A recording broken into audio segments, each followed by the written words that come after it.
qazilərə, onların yaxınlarına həmişə yaxın olmuşsan.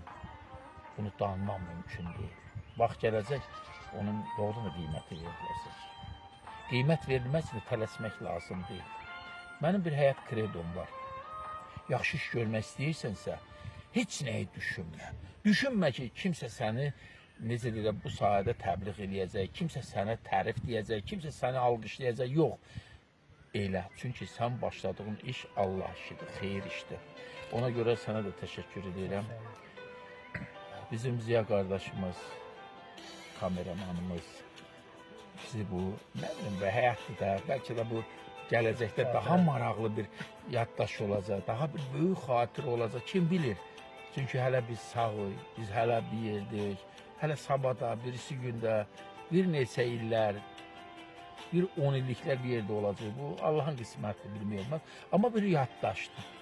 Ziya sağ olsan da, var ol. Mən həmişə arzu edirəm ki, bir-birinin insana qədrini bilsinlər. Bayaqları sual verdi, əsəb. Mən əsəb maliyyət çətinliyindən deyil, maddi durumun aşağı olmağından deyil, əstəğfurullah.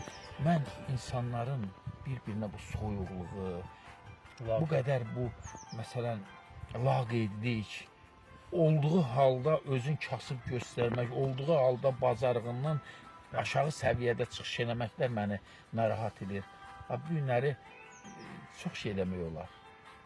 Bu günləri kasıb insanlar var. Bu günləri, məsələn, ehtiyacı olan adamlar var. Onun yanında olmaq lazımdır.